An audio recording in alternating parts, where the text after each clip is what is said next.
Happy Pista Palumpon, pagkanindot sa simbahan sa Palumpon, mura po ko og nakabalik og simba sa Baklaran o Quiapo sa Manila. Kainguna na kadaghan sa tao.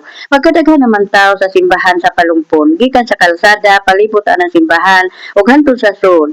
Naglisod mi og agi kay ang dagkutanan sa kandila toraman sa atbang. Mao nang naglisod taon mi og agi. Unya kay kanaan nagpaabot pa sila sa prosesyon kay wa pa man moabot ang prosesyon.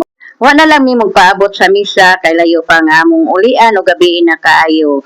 Kay nagpaabot pa man sila sa prosesyon kay nasagutan na mo o naabtan na mo sa kalsada ang prosesyon ug wa na lang mi mudungan o mo uban sa prosesyon. Ming shortcut na lang mi padong diya sa simbahan kay gi kami nangaon sa balay sa amo sa akong bana sa tagiya sa bus.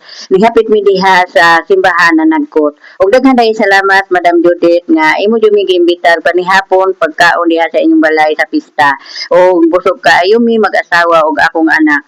O daghan kayong salamat madam sa imong pagkabuutan nga amo. Daghan kayong salamat pagpalain po kayo sa Panginoong Hesus madam. O wa na lang mi magpaabot sa misa o sa ilang kalingawan diha sa simbahan. Pagkatima na magpanagkot nang uli na lang mi o wa na lang mi magpaabot nga moabot pa ang prosesyon og misa sa simbahan kay pinang gabi na kaayo o layo pa ang among ulian. Unya, nindot siguro na tanawon ang ilang mga kalingawan diha sa simbahan o ang ilang mga sayo-sayaw diha sa simbahan kay pwede man kay daghanan tao gikan sa kalsada ngadto sa simbahan sud.